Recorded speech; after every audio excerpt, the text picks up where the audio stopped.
Hello class 12th, welcome to learn with Zenith guru. मैं हूं निक्की पंडित और आज हम स्टार्ट करने वाले हैं चैप्टर 5 जो कि है कोऑर्डिनेशन कंपाउंड। राइट, तो आज हम नया चैप्टर स्टार्ट कर रहे हैं कोऑर्डिनेशन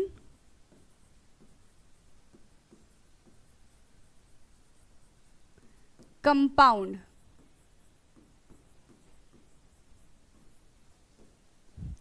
क्लियर। अब देखो, कोऑर्डिनेशन चैप्टर पढ़ने से पहले हमें कुछ जनरल और स्पेसिफिक टर्म्स के बारे में पता होना चाहिए। आप लोगों ने कोवलेंट बॉन्ड के बारे में पढ़ा होगा, आप लोगों ने आयनिक बॉन्ड के बारे में पढ़ा होगा। कोऑर्डिनेशन कंपाउंड पढ़ने के लिए हमें कोऑर्डिनेशन बॉन्ड के बारे में पता होना चाहिए। क्या होता है कोऑर्डिनेशन बॉन्ड? देखो, सबसे पहले कोवलेंट की बात करते हैं तो कोवलेंट में होता है शेयरिंग ऑफ इलेक्ट्रॉन। राइट, क्या पढ़ा है आपने कोवलेंट में? कि इलेक्ट्रॉन शेयर होते हैं। एंड आयनिक में ट्रांसफर ऑफ इलेक्ट्रॉन। लेकिन कोऑर्डिनेशन बॉन्ड में क्या होता है? यहां पे लोन पेयर का डोनेशन होता है। लोन पेयर को ट्रांसफर किया जाता है सेंट्रल मेटल एटम को। जब जो लीगेंड है, अभी देखो आपको मैं सेंट्रल मेटल एटम बोल रही हूँ, मैं लीगेंड बोल रही हूँ, तो आपको समझ नहीं आ रहा होगा। ठीक है, दोबारा से, एक सेंटर में एटम है और उससे सराउंडेड कुछ एटम्स लगे हुए हैं। तो वो क्या कर रहे हैं? वो वाले जो सराउंडेड एटम है वो अपने lone pair central metal atom को दे रहे हैं। ठीक है, तो जो सराउंड में एटम लगे होते हैं, साइड साइड में एटम लगे होते हैं, उसको लीगेंड कहते हैं। ये क्या है? इन टर्म्स को भी हम वन बाय वन समझेंगे, बट अभी सबसे पहले क्या समझना है हमें कि कोऑर्डिनेशन बॉन्ड क्या होता है और कोऑर्डिनेशन बॉन्ड बनता कैसे है और कैसे इसकी वजह से कोऑर्डिनेशन कंपाउंड आया है। क्लियर? तो सबसे पहले आएगा हमारा कोऑर्डिनेशन बॉन्ड।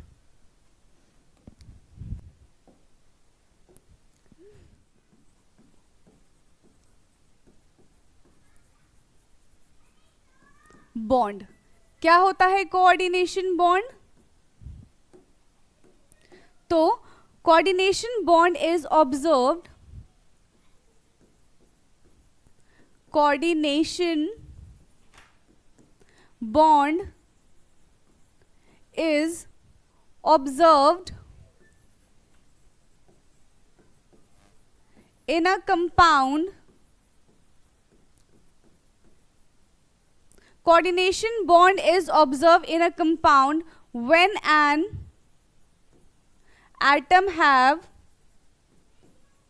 क्या होगा? एटम के पास लोन पेयर अवेलेबल होगा। when an atom have lone pair, when an atom have lone pair of electron available. Atom के पास क्या अवेलेबल होगा? लोन पेयर अवेलेबल होगा, और वो लोन पेयर को क्या करेगा?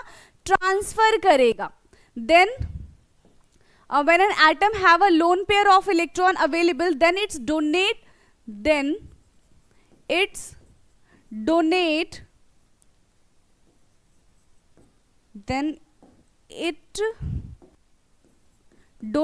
It's lone pair. क्या करेगा? ये अपने लोन पेयर को डोनेट करेगा टू दी, किसको देगा? ये अपने लोन पेयर मेटल को देगा। Then it's donate is lone pair to the metal, और मेटल को देने के बाद क्या बनेगा? इनके बीच में एक बॉन्ड बनेगा। ठीक है, hence the bond is formed, hence the bond is formed called, कौन सा बॉन्ड बना है इसमें? Coordination bond. Hence the bond is form called coordination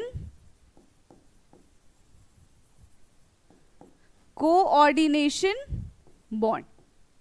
clear?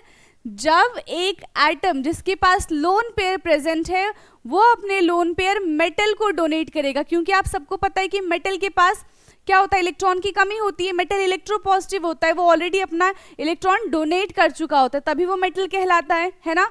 तो उसके पास क्योंकि इलेक्ट्रॉन की कमी होती है, तो उसके जो सराउंडेड एटम्स होते हैं, तो सराउंडेड एटम्स क्या करते हैं? अपना इलेक्ट्रॉन डोनेट करते हैं सेंट्रल मेटल एटम को, जो सेंटर पे एटम प्रेजेंट होता है। ये तो था हमारा क्या, कोऑर्डिनेशन बॉन्ड बनता कैसे है। ओके, अब हम जानेंगे कि कोऑर्डिनेशन कंपाउंड क्या है। क्लियर, क्योंकि चैप्टर हमारा वही है, कोऑर्डिनेशन कंपाउंड। तो कोऑर्डिनेशन कंपाउंड, देखो जब कोऑर्डिनेशन कंपाउंड किससे मिलके बनता है, दो स्टेबल सॉल्ट के फॉर्मेशन से कोऑर्डिनेशन कंपाउंड बनता है, और कोऑर्डिनेशन कंपाउंड आयनाइजेबल नहीं होता। ठीक है, उसको हम ब्रेक नहीं कर सकते, ना ही सॉलिड फॉर्म में और ना ही एक्वस फॉर्म में। क्लियर है क्या होता है कोऑर्डिनेशन कंपाउंड? तो coordination compound are those compound, visible है, coordination compound, coordination compound are those compound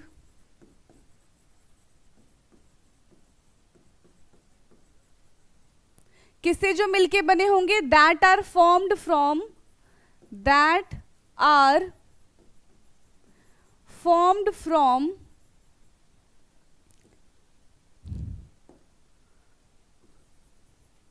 one or, that are formed from one नहीं, two or, that are formed from two or more stable salt, to or more stable salt. किससे मिलके बनता है, दो या फिर दो से ज्यादा स्टेबल सॉल्ट से मिलके बनता है। And which retain its identity, जो अपनी आइडेंटिटी को रिटेन रखता है, which retain its identity, which retain its identity in solid form as well as in aqueous form, which retain its identity in solid form as well as in liquid form. Clear, example क्या हो जाएगा इसका, जैसे कि K4 FeCN6। तो ये जो sphere bracket, ये जो ब्रैकेट आपको दिख रहा है इसका नाम क्या है, स्फेयर ब्रैकेट है। तो इस स्फेयर ब्रैकेट के अंदर जो भी चीज लिखी हुई है वो पानी में जाने के बाद भी एज इट इज रहेगी, इसमें कोई चेंज हमें देखने के लिए नहीं मिलेगा। एक्वस में जाएगा तो क्या हो जाएगा, ये 4K पॉजिटिव एंड FeCN का 6 यही रहेगा, और यहाँ पे 4 पॉजिटिव है तो यहाँ पे 4 नेगेटिव हो जाएगा। क्लियर, ये क्या है, यही है हमारा कोऑर्डिनेशन कंपाउंड, जिसमें ये जो CN है ये क्या कर रहा है, ये आयरन के सराउंडेड में लगा हुआ है और आयरन को क्या कर रहा है, लोन पेयर डोनेट कर रहा है। तो इनके बीच में जो बॉन्ड बना है उसको हम कहेंगे कोऑर्डिनेशन बॉन्ड। क्लियर, और कोऑर्डिनेशन कंपाउंड क्या है, ये पूरा कोऑर्डिनेशन कंपाउंड है। अब जो कोऑर्डिनेशन कंपाउंड है ये बहुत ज़्यादा इंपॉर्टेंट है, और ये बैकबोन है किसकी, मॉडर्न इनऑर्गेनिक केमिस्ट्री की। हम यहाँ पे ये भी लिख सकते हैं, कोऑर्डिनेशन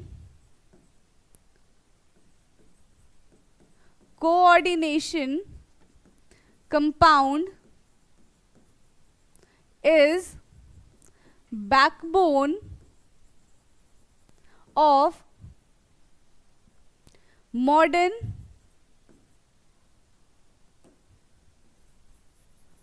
inorganic chemistry। अब हमें अपनी डेली लाइफ में कोऑर्डिनेशन बॉन्ड कहाँ कहाँ देखने के लिए मिलता है, कहाँ बनता है ये कोऑर्डिनेशन बॉन्ड, इसके बारे में जानेंगे। जैसे कि आपने क्लोरोफिल का स्ट्रक्चर देखा होगा, फिर हीमोग्लोबिन या फिर B12, ठीक है, विटामिन B12 जो है, तो इनमें क्या प्रेजेंट होता है, कोऑर्डिनेशन बॉन्ड प्रेजेंट होता है। जैसे कि हम यहाँ पे क्या लिखेंगे, क्लोरोफिल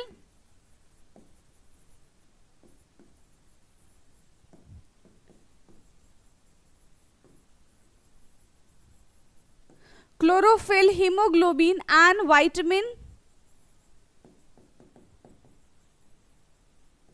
कौन सा विटामिन? B12। इसमें क्या है? Are coordination compound. ये सब क्या है? कोऑर्डिनेशन कंपाउंड है। Are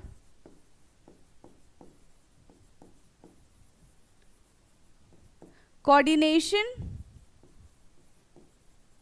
compound. पर इसमें जो सेंट्रल मेटल एटम है वो क्या है? क्लोरोफिल में सेंट्रल मेटल एटम प्रेजेंट होता है मैग्नीशियम। हीमोग्लोबिन में सेंट्रल एटम प्रेजेंट होता है आयरन। एंड विटामिन B12 में यानी कि विटामिन B12 में सेंट्रल एटम प्रेजेंट होता है कोबाल्ट। तो ये क्या है? इन सब में सेंट्रल मेटल एटम है। क्लियर? किस किस में? क्लोरोफिल में मैग्नीशियम है, हीमोग्लोबिन में आयरन है, विटामिन B12 में कोबाल्ट है as a central metal atom. जब आप इसका स्ट्रक्चर देखोगे तो क्लियर है? पता चल गया कोऑर्डिनेशन बॉन्ड क्या होता है, कोऑर्डिनेशन कंपाउंड क्या होता है, किस में कोऑर्डिनेशन कंपाउंड हमें देखने के लिए मिलता है, हमने उसके एग्जाम्पल्स भी देख लिए। अब इतने के बाद क्या आता है? Werner theory. अब वर्नर थ्योरी इंपॉर्टेंट है बहुत ज्यादा। नेक्स्ट क्या है हमारा? Werner theory.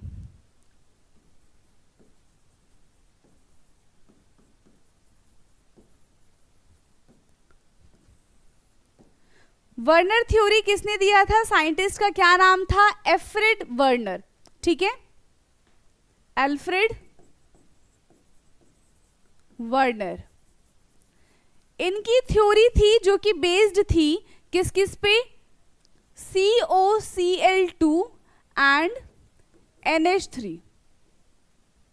COCl2 and NH3 के साथ इन्होंने रिएक्शन किया था और इनकी ऑब्जर्वेशन क्या रही थी? सबसे पहले हम वो जानेंगे। जब COCl, यहाँ पे क्या हो जाएगा?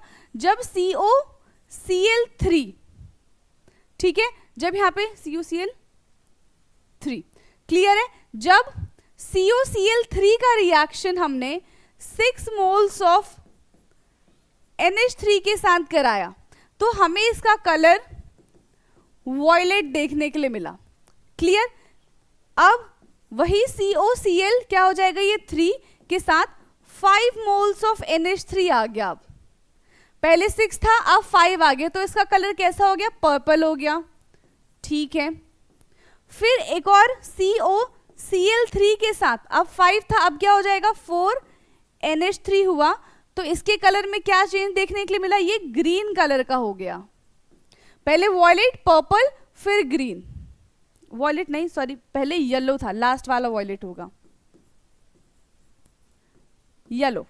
फिर COCl3 डॉट, यहां पे क्या आ जाएगा? 3NH3 और ये हो गया वॉयलेट कलर देखने के लिए मिला। अब इसके बाद इन्होंने क्या किया? इसका फर्दर रिएक्शन सिल्वर नाइट्रेट के साथ कराया। यहां पे AgNO3 के साथ इसका रिएक्शन कराया। जब COCl3 और NH3 का रिएक्शन AgNO के साथ कराया तो क्या प्रोडक्ट में मिला?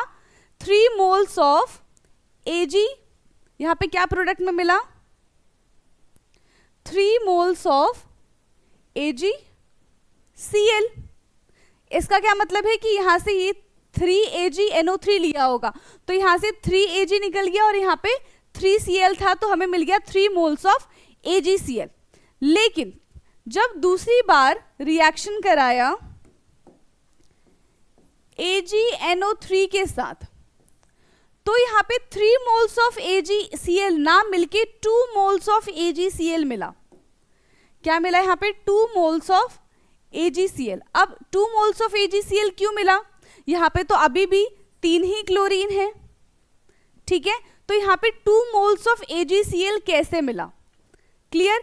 फिर फर्दर रिएक्शन हुआ तो यहां पे क्या देखने के मिला? यहां पे भी AgNO3 लिया और यहां पे हमें 2 की जगह अब और कम दिखने लग गया। यहां पे 1 AgCl दिखा हमें, 1 मोल ऑफ AgCl, और लास्ट में तो एक भी AgCl नजर नहीं आया। AgNO3 के साथ रिएक्शन कराया तो 0 मोल ऑफ AgCl मिला।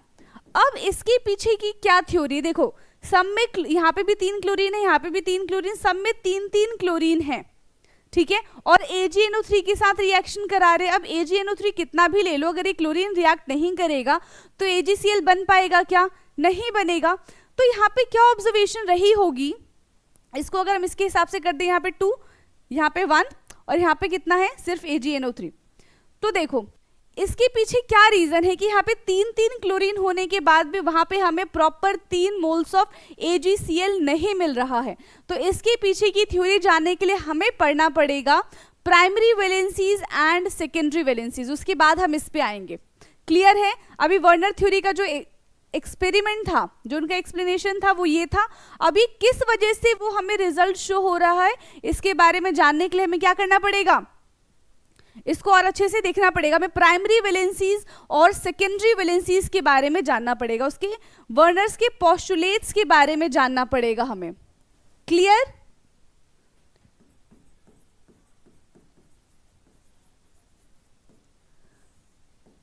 पोस्टुलेट्स क्या थे वर्नर्स के, कि सबसे पहले coordination compound, 2 types of valencies. जो कोऑर्डिनेशन कंपाउंड होते हैं उसके अंदर 2 टाइप की वैलेंसीज होती हैं।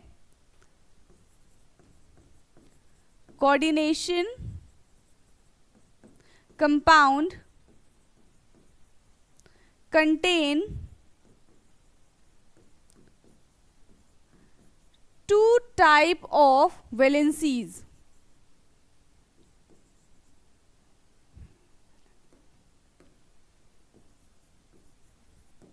कौन कौन सी वैलेंसी है? सबसे पहला है प्राइमरी वैलेंसी,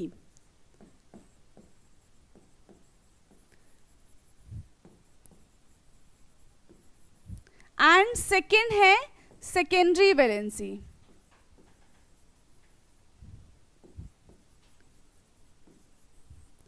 कौन कौन सी वैलेंसी है? Primary valency and secondary valency. अब जो प्राइमरी वैलेंसी होता है, क्या है primary valency? Primary valency are ionisable, यानी कि प्राइमरी वैलेंसी को हम आयंस में कन्वर्ट कर सकते हैं, उसका ब्रेकडाउन हो सकता है। ये हो जाएगा प्राइमरी वैलेंसी आर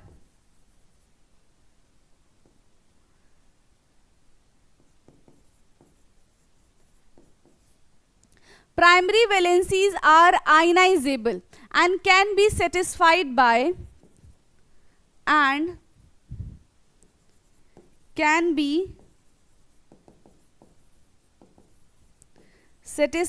by किससे सेटिस्फाई होता है ये? एनायन से। And can be satisfied by अनायन and is depend on the oxidation number of metal and is depend on the oxidation number of metal, यानी कि मेटल का कितने ऑक्सीडेशन नंबर होते हैं ये उस पर भी डिपेंड करता है। प्राइमरी वैलेंसीज क्या होती है, इंपॉर्टेंट क्या चीज है उसको देखो। प्राइमरी वैलेंसी जो होती है वो आयनाइजेबल होती है, किससे सेटिस्फाई की जाती है? एनायन से, यानी कि जो प्राइमरी वैलेंसी है उसके ऊपर नेगेटिव चार्ज प्रेजेंट होता है। क्लियर? ज्यादातर। And depends on the oxidation number of metal, से किस पे डिपेंड करती है? मेटल के, यानी कि जो सेंट्रल मेटल एटम है उसके ऑक्सीडेशन नंबर पे डिपेंड करती है। क्लियर? ये क्या था? प्राइमरी वैलेंसीज के बारे में था। वहीं सेकेंडरी वैलेंसीज की अगर हम बात करें तो जैसे ये आयनाइजेबल था, सेकेंडरी वैलेंसीज नॉन आयनाइजेबल होता है। Secondary valency are non ionizable and it is satisfied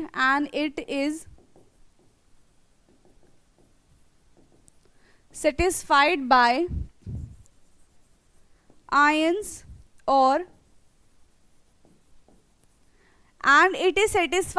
ions or neutral molecules, ये किससे सेटिस्फाई होता है? आयन से, यानी कि कैटायन भी हो सकता है, एनायन भी हो सकता है, दोनों, and neutral molecules, and it's depend on size and charge of central atom. ये किस पे डिपेंड करता है? साइज एंड चार्ज पे डिपेंड करता है सेंट्रल एटम के, and is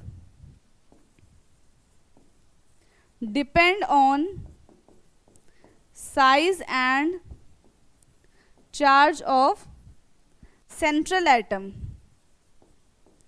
central atom. Clear? अभी एक एक पॉइंट हमने मेंशन किया है, इसको फटाफट से लिख लो। Done?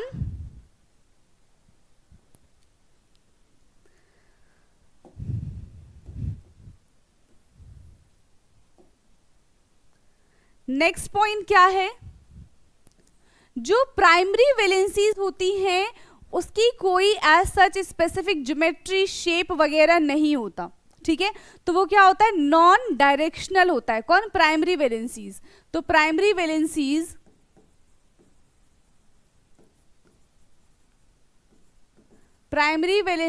Are non directional. Primary valencies are non directional. अब हमने क्या देखा था अभी प्राइमरी वैलेंसीज में कि ये oxidation number of central metal atom पे डिपेंड करता है, और जो सेकेंडरी वैलेंसीज है ये हमें कोऑर्डिनेशन नंबर बताता है कि जो सेंट्रल मेटल एटम है वो कितने अदर एटम से कोऑर्डिनेट बॉन्ड बना रहा है। क्लियर? तो secondary valency shows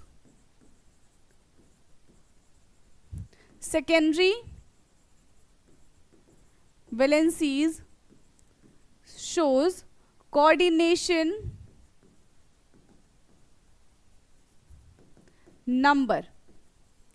secondary valencies हमें किसके बारे में बताते हैं? Coordination number of central metal atom. Coordination number of central metal atom, यानी कि जो सेंटर में एटम प्रेजेंट होता है उसको हम बोलते हैं central metal atom. Primary valencies क्या है? नॉन डायरेक्शनल है। सेकेंडरी वैलेंसीज क्या है? डायरेक्शनल है। ये हमें ज्योमेट्री, हमें शेप के बारे में बताते हैं कि जो भी हमें कंपाउंड दिया गया है वो स्क्वायर प्लेनर है, टेट्राहेड्रल है, ऑक्टाहेड्रल है, कि कौन सा शेप है, ये हमें कौन बताता है? सेकेंडरी वैलेंसीज बताता है। तो यहां पे हम लिख देंगे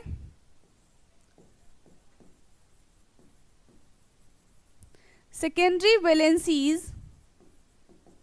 सेकेंडरी वैलेंसीज किसके बारे में बताते हैं? Secondary valencies are directional. Secondary valencies क्या है? डायरेक्शनल है। ठीक है, ये हमें क्या बताता है? It occupies shape, geometry and angles. ये हमें शेप के बारे में बताता है, ज्योमेट्री के बारे में बताता है, एंड एंगल्स के बारे में बताता है। एग्जाम्पल, जैसे कि जो भी कंपाउंड है, जो गिवन कंपाउंड है वो ऑक्टाहेड्रल है, टेट्राहेड्रल है, स्क्वायर प्लेनर है,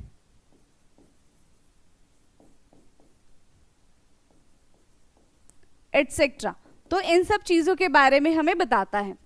क्लियर? तो ये क्या था? Primary valencies and secondary valencies के बारे में हमने जाना। अब हम आते हैं अपने क्वेश्चंस पे। हमारा क्वेश्चन क्या था कि यहां पे क्वेश्चन क्या लिया गया था? COCl3.6NH3, और इसका रिएक्शन किसके साथ करा रहे थे हम? AgNO3 के साथ करा रहे थे। तो हमें क्या मिल रहा था? 3 मोल्स ऑफ AgCl। अब इसको कॉम्प्लेक्स की फॉर्म में अगर लिखना होगा तो हम कैसे लिखेंगे? ये कॉम्प्लेक्स की फॉर्म में कुछ इस तरीके से नजर आएगा, CONH3 का होल 6 और बाहर क्या है? Cl3। अब इस स्फीयर स्फेयर कंपाउंड से हमें पहचानना होगा कि प्राइमरी वैलेंसी क्या होती है और सेकेंडरी वैलेंसी क्या होती है। याद रखना, ये जो स्फेयर ब्रैकेट है इसके बाहर के जितने भी टर्म है, ये जो बाहर वाला टर्म है ये क्या है, ये प्राइमरी वैलेंसी है, प्राइमरी वैलेंसी जो कि आयनाइजेबल है, यानी कि इसका हम ब्रेक डाउन कर सकते हैं, ये पानी में जाके घुल जाएगा। लेकिन ये जो है अंदर जो लिखा हुआ है NH3 का होल 6, ये सेकेंडरी वैलेंसी है। ये क्या है, सेकेंडरी वैलेंसी, जो कि नॉन आयनाइजेबल है, जो कि पानी में जाके नहीं घुलेगा, एज इट इज रहेगा। ठीक है, नॉन आयनाइजेबल है, प्लस ये हमें कोऑर्डिनेशन नंबर के बारे में बताता है। कोऑर्डिनेशन नंबर का मतलब होता है कि जो सेंट्रल एटम है, यानी कि जो ये वाला एटम है ये कितने अदर एटम से अटैच्ड है। तो कितने एटम से अटैच्ड है, वो 6 एटम से अटैच है। सिर्फ हम ब्रैकेट के अंदर वाला ही एलिमेंट को हम, सॉरी जो भी क्या लिखा है यहाँ पे, मॉलिक्यूल कंपाउंड जो भी लिखा होता है उसी को मानते हैं हम, सिर्फ ब्रैकेट के अंदर वाला, ब्रैकेट के बाहर वाला नहीं। तो यहाँ पे कितना है, NH3 का होल 6, यानी कि जो यहाँ पे कोबाल्ट है वो 6 NH3 से अटैच होगा। क्लियर है, तो इसका कोऑर्डिनेशन नंबर क्या हो जाएगा, ये हमें कोऑर्डिनेशन नंबर के बारे में भी बताता है। तो इसका कोऑर्डिनेशन नंबर हो जाएगा 6, क्योंकि ये 6 CN से 6 NH3 से अटैच है, एक CO। CO क्या है यहाँ पे, सेंट्रल मेटल एटम। क्लियर है, पता चल गया कैसे आइडेंटिफाई करेंगे प्राइमरी वैलेंसीज कौन से होते हैं और सेकेंडरी वैलेंसीज कौन होते हैं। जो स्फेयर ब्रैकेट के बाहर लिखा है, जिसको कौन सेटिस्फाई कर रहा है, एनायन सेटिस्फाई कर रहा है, वो क्या हो जाएगा, प्राइमरी वैलेंसीज, जो कि आयनाइजेबल है, पानी में जाने के बाद ये घुल जाएगा। अब कितने मोल्स घुल रहे हैं क्लोरीन के, 3 मोल्स घुल रहे हैं, तो इसीलिए यहां से 3 AgC और 3 Cl से क्या बन गया, 3 AgCl बन गया। क्लियर, इतना समझ आया। अब देखो इसी में क्या था, ये तो फर्स्ट वाला पार्ट था हमारा, लेकिन सेकेंड वाले पार्ट में क्या है, इसका अगर हमें स्ट्रक्चर बनाएं तो किस टाइप से बनेगा, देखो CO NH3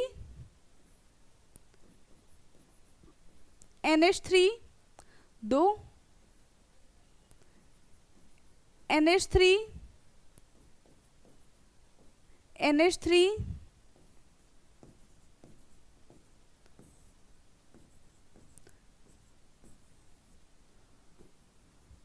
और यहां पे Cl3 आ जाएगा।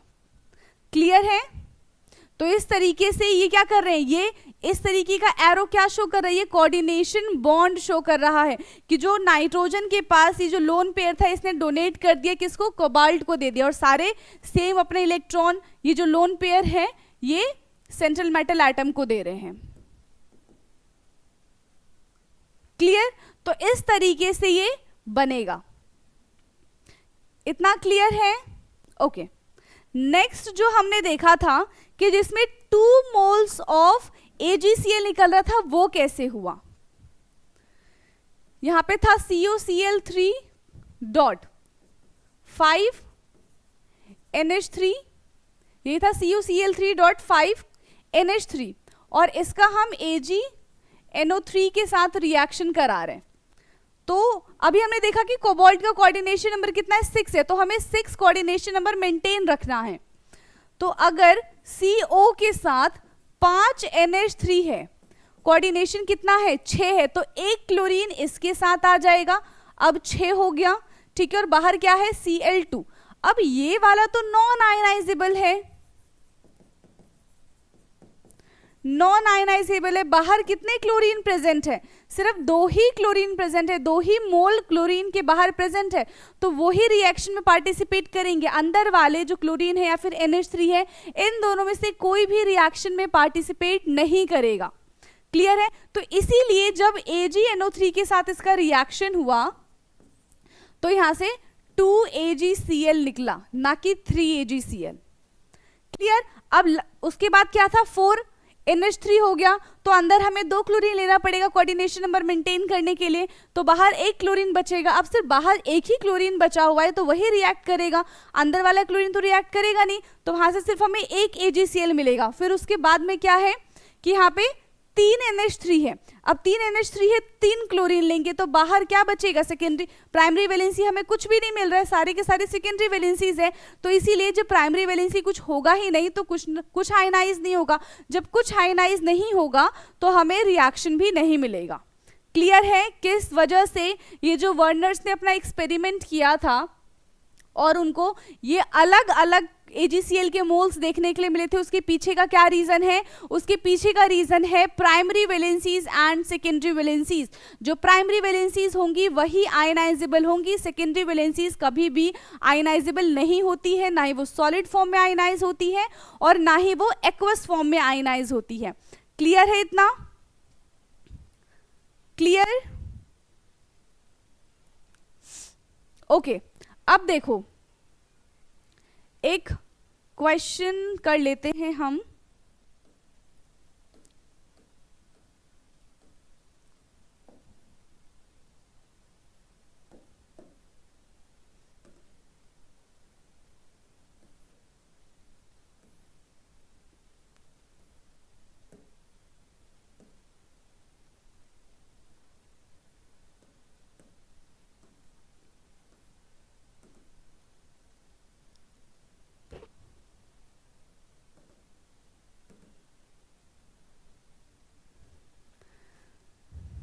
इस पे क्वेश्चन करते हैं। यही सब हमने किया था, एनसीईआरटी की भी हम रीडिंग करेंगे। ओके,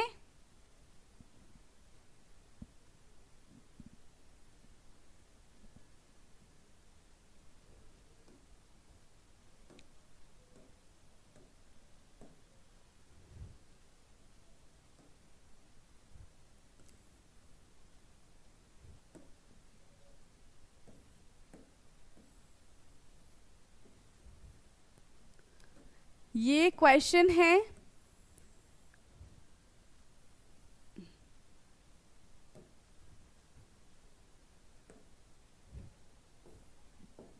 ओके, ये एनसीईआरटी का क्वेश्चन है। इसमें क्या करना है हमें, फॉर्मूला दिया हुआ है मोल्स ऑफ AgCl प्रेसिपिटेट पर mole of the compound with axis AgNO3। जब इन्हें एक्सिस में हम AgNO3 दे रहे हैं तो कितने मोल बन रहे हैं यहाँ पे AgCl के, फर्स्ट वाले में 2 मोल AgCl का बन रहा है, यानी कि प्राइमरी वैलेंसीज क्या हो जाएगी, इसकी 2 हो जाएगी प्राइमरी वैलेंसीज, राइट। अब इसका हम क्या बना के देख रहे हैं, देखो जो फर्स्ट वाला है वो कैसे हो जाएगा, ये होगा PdNH3 का होल 4 और बाहर आ जाएगा Cl2, यही बनेगा पहले वाले का। तभी क्या होगा, इसकी जो प्राइमरी वैलेंसी है वो कितनी हो जाएगी, 2 हो जाएगी। अब सेकेंडरी वैलेंसी इसकी कितनी है, अंदर कितने यहाँ पे आपको दिख रहे हैं कि अदर एलिमेंट्स है, यहाँ पे जो अदर कंपाउंड है जो सराउंड कर रहे हैं, कितने NH3 है, 4 है, तो ये क्या हो जाएगा, सेकेंडरी वैलेंसीज है, तो सेकेंडरी वैलेंसीज इसकी 4 है। अब कोऑर्डिनेशन नंबर की बात कर लेते हैं। कोऑर्डिनेशन नंबर क्या होता है कि सेंट्रल मेटल आइटम कितने अदर आइटम के साथ वो अटैच है, ठीक है, तो कितने के साथ अटैच है, 4 के साथ ही अटैच है, तो क्या हो जाएगा, 4 हो जाएगा। ज्यादातर आपको ये देखने के लिए मिलेगा जो सेकेंडरी वैलेंसीज है उतने ही कोऑर्डिनेशन नंबर भी होते हैं। तो फर्स्ट वाले का ये डन है। सेकंड क्या है, NiCl2 6 मोल्स ऑफ H2O और कितने AgCl मिल रहे हैं, 2 AgCl मिल रहे हैं, यानी कि बाहर के साइड प्राइमरी वैलेंसीज कितनी गिवन होगी, 2 गिवन होगी, राइट। इसको कैसे लिखेंगे हम, ये हो जाएगा NiH2O का होल 6 और Cl2, इस तरीके से ये कंपाउंड बनेगा। तो इसमें प्राइमरी वैलेंसी है, यानी कि 1 डिग्री वैलेंसी, इसको प्राइमरी वैलेंसी से रिप्रेजेंट करते हैं, ये 2 हो जाएगा, सेकेंडरी वैलेंसी 6 है और कोऑर्डिनेशन नंबर इसका कितना हो जाएगा, कोऑर्डिनेशन नंबर भी 6 हो जाएगा, राइट। इसके बाद ये COCl3 4NH2, इसका कितना है, सिर्फ 1 है, तो क्या हो जाएगा इसका CO और इसमें Cl भी रहेगा, इसमें Cl2 है, COCl2 और NH3 का होल 4 और बाहर एक ही Cl रहेगा। क्लियर, तो वही Cl Ag के साथ रिएक्ट करके सिर्फ हमें एक ही AgCl देगा। तो इसका प्राइमरी वैलेंसी कितना है, 1 है, सेकेंडरी वैलेंसी कितना है, 4 + 2 6 और कोऑर्डिनेशन नंबर इसका कितना हो जाएगा, वो भी 6 ही हो जाएगा। कोऑर्डिनेशन नंबर भी इसका कितना है, 6 है। क्लियर, फोर्थ वाले का डन है। अब फिफ्थ वाले की बात करते हैं, इसमें 0 AgCl बन रहा है, यानी कि प्राइमरी वैलेंसीज इसमें प्रेजेंट ही नहीं है। तो क्या हो जाएगा अगर इसमें प्राइमरी वैलेंसीज प्रेजेंट नहीं है तो PtCl2 और NH3 का होल ट्वाइस बस। तो प्राइमरी वैलेंसी कितनी हो जाएगी इसकी, 0। सेकेंडरी वैलेंसी कितनी है, 2 + 2 4। एंड कोऑर्डिनेशन नंबर कितना हो जाएगा, इसका कोऑर्डिनेशन नंबर भी 4 ही हो जाएगा, 4 ही है। 2 + 2 4। क्लियर, तो इस तरीके से हम इसको सॉल्व करेंगे। 2 + 2 ओके, डन है। कैसे हुआ ये, तो यहां पे हमने आज की क्लास में जितनी भी चीजें समझी हैं, क्या क्या चीज समझी हमने देखा, कोऑर्डिनेशन बॉन्ड क्या होता है, कोऑर्डिनेशन कंपाउंड कैसे बनता है, राइट। हमने कोऑर्डिनेशन कंपाउंड का एग्जाम्पल भी देखा, हमने वर्नर थ्योरी पढ़ी। वर्नर थ्योरी में जो चेंजेस देखने के लिए मिला था, वो चेंजेस किस वजह से आया है, primary valencies and secondary valencies, plus उस पर एक हमने क्वेश्चन भी कर लिया है। कल की क्लास में हम कुछ जनरल टर्म सीखेंगे, जैसे कि आज की क्लास में हम क्या बोल रहे थे कि लिगेंड्स है, सेंट्रल मेटल एटम है, सारी चीजें सर के ऊपर से गई होंगी, है ना। तो क्या करेंगे हम नेक्स्ट क्लास में, यही सारी चीजें समझेंगे कि ये सब चीजें हैं क्या, जनरल टर्म समझेंगे हम।